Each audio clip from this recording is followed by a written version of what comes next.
Why, hello, it is I, Chris Brogan, with the brief for this day, Tuesday, October 10th, 2017, making this Facebook Live video for you using that fine feature software, Ecamm Live. If you want to do the best way to do Facebook Live for Mac, that's your way. Use Ecamm Live. Go to cbrogan.me/ecammlive.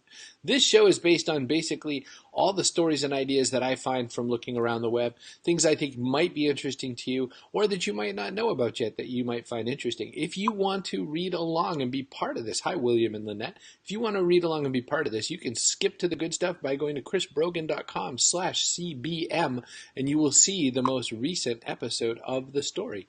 Just chrisbrogan.com/cbm. Why was Crumbopulous Michael on the news? Well, because, as it turns out, not only do I happen to like the show, the cartoon Rick and Morty, but if you haven't seen it, it turns out Rick and Morty is now the #1 TV comedy amongst millennials. Yep, it wasn't just me, evidently. I'm still batting way below my own age. Rick and Morty, the #1 comedy animation. So the thing about the show is it features Rick Sanchez, a kind of grumpy senior citizen type grandfathery figure who moves in with his daughter so he can be close to his grandchild Morty, as well as his granddaughter Summer, but to a much lesser degree.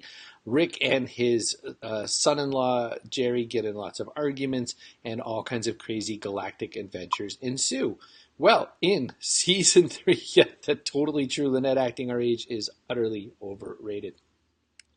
In the opener for season 3 of Rick and Morty, there's an episode where they're doing a lot of work inside of Rick's mind. Like I said, there's a lot of intergalactic stuff going on. And one of the things Rick talks about is that he goes to one very specific pocket universe just so he can get Szechuan sauce from McDonald's based on the Mulan show and how the Szechuan sauce is the most interesting thing in the world. Nathan Fillion, who plays a character in that particular episode, agrees with Rick that Szechuan sauce is a thing of beauty. So McDonald's said, hey, you know what, we hear you, we'll put out some Szechuan sauce, and so they do. And here's the problem. They didn't really expect that a lot of people were going to come to this. So all kinds of people in all kinds of cities, and most especially New York during the New York Comic Con, came out to see what was the deal and to get their Rick and Morty Szechuan dipping sauce, and they didn't have enough for everyone. Look, this girl has a t-shirt on with the Szechuan dipping sauce. McDonald's grossly underprepared for this experience. They thought, maybe a few Rick and Morty fans. They also thought maybe a bunch of little kids were going to come and get some posters and some Szechuan dipping sauce to go with their buttermilk crispy nuggets. But it was crazy. Lines around the block, multi-hour waits, pandemonium. So much so that McDonald's had to say, hey, we're sorry, we didn't know. We'll bring the sauce back this winter because everyone went crazy for it on Rick and Morty. So why is that interesting? It's interesting because a comic, a cartoon, something that's supposed to be pop entertainment, drove commerce in a way that's different than the typical, here's your toy, we're going to stick it in the the nugget box. No surprise, William Bushy says that Rick and Morty is some of the best writing he's seen.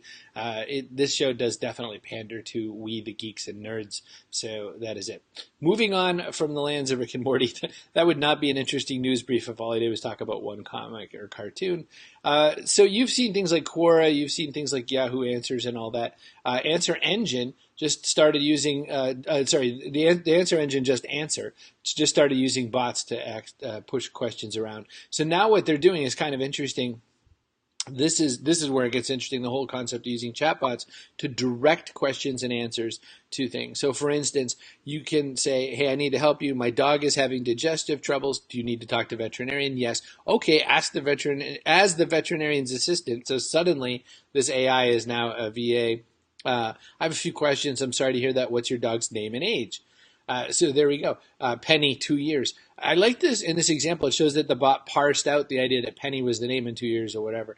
Like that's some pretty smart stuff. But the ideas here, there's two ideas that I need you to take away from this. One is that you can use bots to do a lot of stuff that you think that are human required and that are going to get people a lot further along. I just saw a study that says over 40% of people have a very high opinion about bots.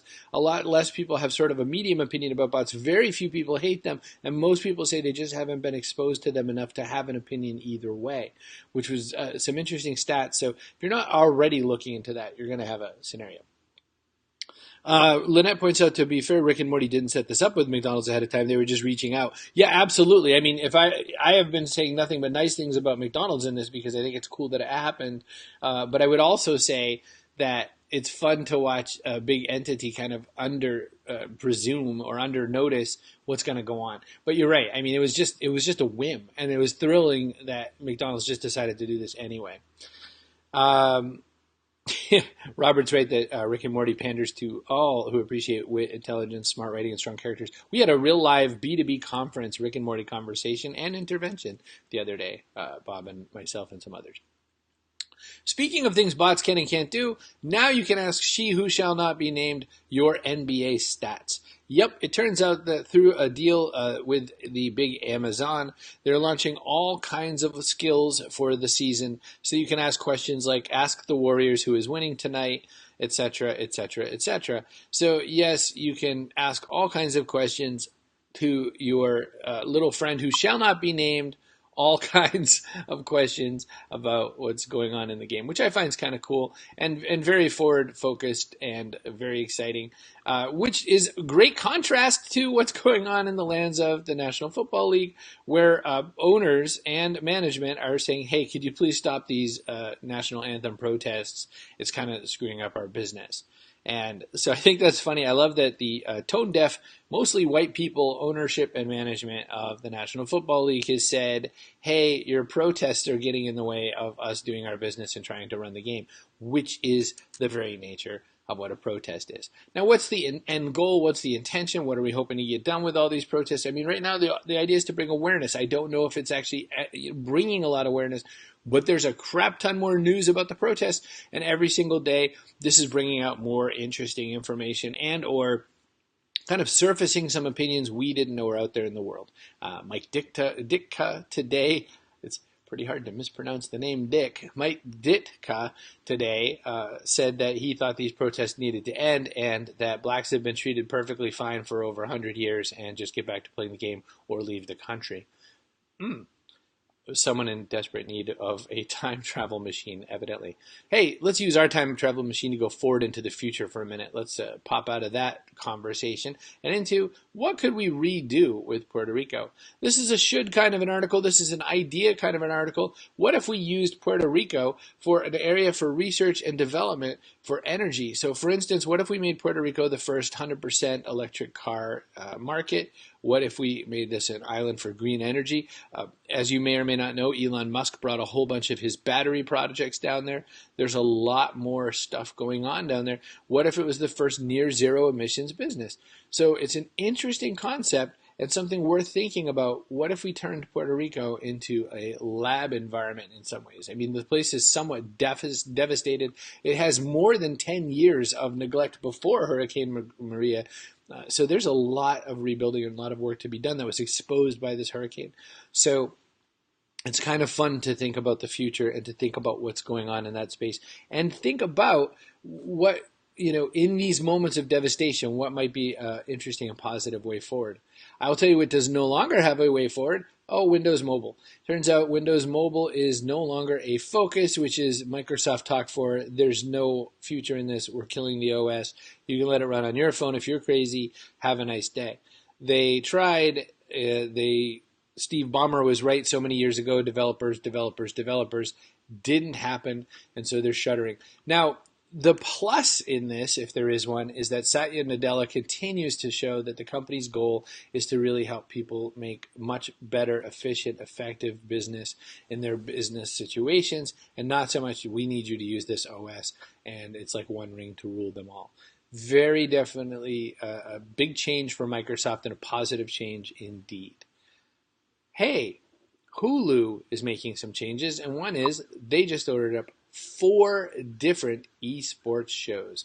Kind of nuts to imagine, but that the land of eSports leagues is going to pick up a whole bunch in the lands of Hulu at least, and kind of moving forward to some other places. So there's going to be a bunch of other gaming programming, for instance, a player versus player, a gamified debate show, Boot Camp, which is a series that will talk about people explaining their Counter-Strike strategies, Defining Moments, which is sort of a news magazine, and ESL Replay, which covers all of the highlights of esports leagues. What makes this interesting to me is that there wasn't esports leagues. There were esports leagues, but no one was paying any attention. And now suddenly there are college courses allowing you to build up your pro gamer stuff. There are multiple professional sports teams that have an esports gaming organization attached to it as well. And there are millions and millions and millions and soon to be billions of dollars pushing into this space. So gaming entertainment, which used to be something we nerds all talked about, is becoming a lot more of a thing. Trump would never go for that zero energy Puerto Rico. That would be socialism. Hopefully we won't have to worry about what he goes for or not. All right, so you know me, I love to talk about the plant-based things. I found an interesting startup. This up-and-coming frozen food startup solved virtually all of my healthy eating obstacles, says the person, not Chris Brogan. But this whole cool idea is basically that Daily Harvest is a subscription smoothie organization. Now, what makes it a little different than just buying a whole bunch of frozen things and blending them up in your own blender is that you work with registered dietitians and whatnot to pick a very specific kind of meal system that matches your wants. They get sent to you. It's like a meal order kind of a thing. You build your box that you're going to want and put together in there, and then from there you check and get the stuff delivered in portions. I love this, by the way. Let's see if I can zoom it up a little bit. You know, you get your little smoothies in a box, kind of a kit. Then you just put it in the freezer and make it when you need it. So I thought that was a really cool option. It definitely takes away yet another reason why people say that they can't choose to eat healthy and whatnot. But definitely worth looking at. You know me, I like some good cosplay. New York Comic Con had an interesting picture of the Justice League. And as I was looking at it, I looked at it about 4 different times and said, hey, good for them, good Justice League cosplay. And then I noticed this guy in the middle. There's always the one, isn't there? There's always the one guy who has to be Gambit in the middle of the Justice League cosplay. Good for you, but hey. I think that the Batman that they put together in this one looks absolutely as unhappy to be Batman as Ben Affleck, and I think that Superman looks just as underwhelming as the TV Superman, but not Henry Cavill. Hi, Linda. So because I wasn't fully satisfied with getting on that cosplay, I went looking around for some more footage for cosplay, and I found this from the New York Comic Con cosplay. You got to see this bumblebee rolling through the crowd. I hope that's not blinking like that on your screen. Okay. Predator. I mean, look at these outfits. Scary Statue of Liberty. It's just kind of fun to see the work that people put into these kinds of costumes for the New York Comic Con. One notable detail that I should point out for New York Comic Con was that there had originally been an intention of showing the newest Punisher from Daredevil and Marvel Knights Futures in the land of Netflix, but John Blumenthal canceled and the organization canceled because they thought maybe in light of things going on elsewhere in the United States, maybe not showing a guy show up with a mountain full of guns was a good idea. That's it. Those are all my stories for today. As you know, this is the brief, and all you have to do to follow along if you want is go to chrisbrogan.com/CBM. You can check out all the news stories that I pointed to, all the links, read a lot more than the little information I gave you. If you want to make a show like this, it is so easy. I use Ecamm Live. Just go to cbrogan.me/ecammlive and check this out. The guy who makes it, one of them lives right in my town. The other lives a couple towns away. They're twin brothers. They're really cool guys. William would appreciate them because I have another cool side business called Code and Circuit, and you know one of their other products, Call Recorder for Skype. That's why I work with these guys. So Ecamm Live is the product. Come check it out. And thank you so much for your time. I'm so glad you were here. Drop me a line anytime with your news stories, chris@chrisbrogan.com. Always happy to chat with you.